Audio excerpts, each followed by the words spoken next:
L'excité est comme un cheval sauvage que personne ne veut dompter. Il court sans direction, donne des coups de pied sans réfléchir et finit épuisé sans arriver nulle part. C'est ainsi que beaucoup de gens sont aujourd'hui. Pas fatigués par un excès de travail, mais par un excès de bruit. Pas brisés de l'intérieur, mais engourdis. Ils demandent à la vie de la motivation tout en avalant tout ce qui les déconnecte. Écran, sucre, bruit, validation extérieure et distraction bon marché.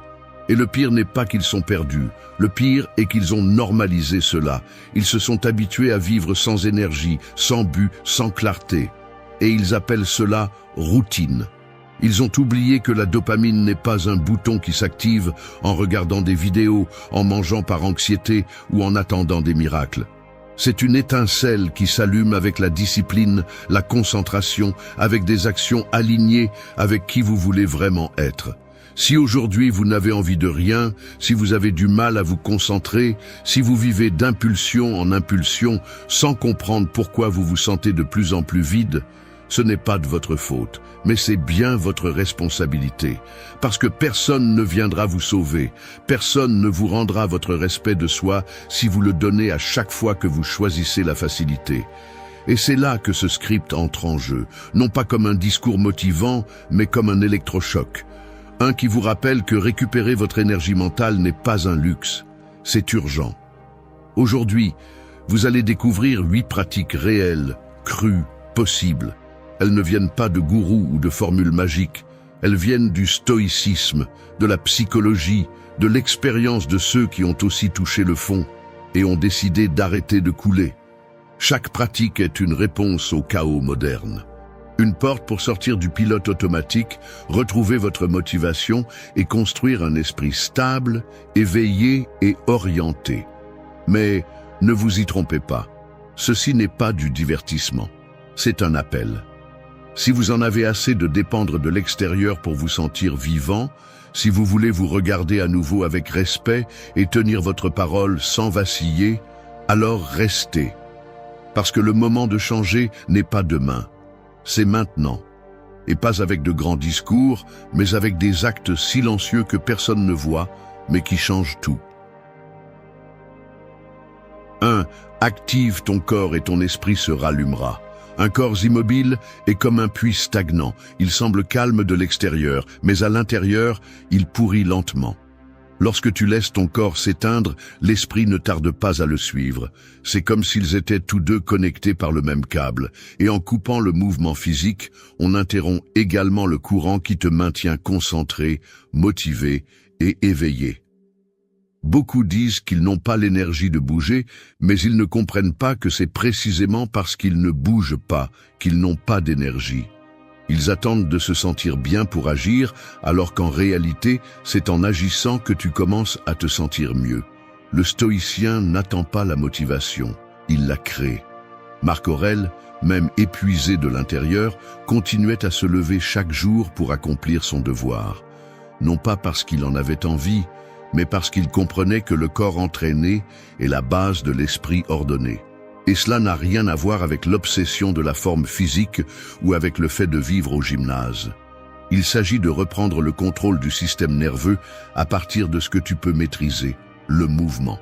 Quelque chose d'aussi simple que sortir marcher, respirer profondément, t'étirer le matin, soulever un peu de poids, activer le rythme du cœur, peut changer la chimie de ton cerveau plus que n'importe quelle phrase motivante.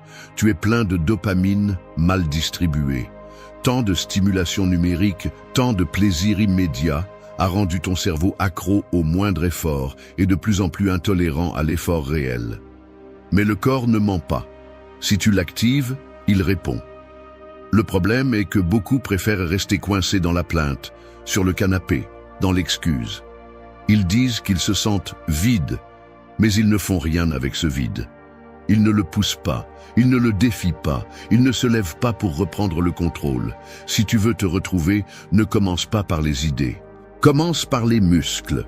T'es-tu déjà demandé pourquoi, après avoir fait de l'exercice, tout semble plus clair? Parce que le mouvement ordonne, parce que l'effort physique nettoie le brouillard mental. Et il ne s'agit pas de t'épuiser, il s'agit de rappeler à ton corps qu'il est vivant. Ton sang doit bouger, tes poumons se remplir, ta posture se redresser, parce que c'est seulement ainsi que le message est clair. Tu es prêt à changer. Tu en as marre d'attendre des miracles assis. Tu es prêt à faire ce qui te revient, même si personne ne t'applaudit pour cela. Ce principe n'est pas négociable. Le corps est l'encre. Si tu ne l'actives pas, tout le reste vacille. Alors, n'attends pas le moment parfait. Ne cherche pas la motivation à l'extérieur. Fais bouger ton corps, même si ton esprit dit qu'il n'a pas envie. Parce qu'à la fin de la journée, ce premier pas, ce geste minimal d'activation, peut être la seule chose dont tu as besoin pour commencer à sortir du puits. Peu importe s'il est petit, l'important est que tu le fasses, parce que cet acte simple, constant et silencieux est ce qui commence à s'allumer de l'intérieur. Et crois-moi, une fois que le corps se réveille, l'esprit ne tarde pas à le suivre. La dopamine naturelle n'apparaît pas avec des raccourcis. Elle se construit avec un effort répété. Et la base de cet effort est physique.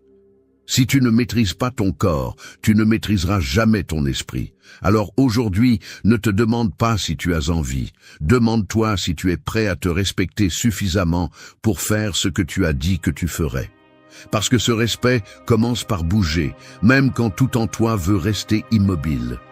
C'est là que commence la véritable transformation. 2. Arrête de calmer ton anxiété avec de la nourriture qui éteint ta lumière. Un esprit anxieux maltraité par le corps qui le contient est comme une bombe connectée à son propre détonateur. La vraie faim est silencieuse, patiente, claire. Mais l'anxiété, non. L'anxiété crie, exige, manipule. Elle te dit « mange ceci et tu te calmeras » et tu obéis. Non pas parce que tu as faim, mais parce que tu veux faire taire le bruit mental. Non pas parce que tu en as besoin, mais parce que tu t'es appris à te calmer avec la première chose qui t'endort. Le problème n'est pas la nourriture. Le problème est que tu l'utilises pour ne pas ressentir, pour ne pas penser, pour ne pas affronter ce qui fait mal. Chaque fois que tu remplis ton estomac avec ce dont tu n'as pas besoin, tu laisses ta partie la plus faible prendre le contrôle. Cette partie qui ne cherche pas la clarté, cherche un réconfort immédiat. Et ce réconfort ne guérit pas, il te rend seulement plus dépendant. Beaucoup disent qu'ils n'ont pas d'énergie, mais ils se nourrissent comme s'ils voulaient être morts. Ils vivent en empoisonnant leur corps et en espérant que leur esprit fonctionne bien. Ils passent plus de temps à penser à ce qu'ils vont manger qu'à se demander ce qui leur arrive vraiment. Ils ont confondu l'acte de manger avec un analgésique émotionnel. Et c'est pourquoi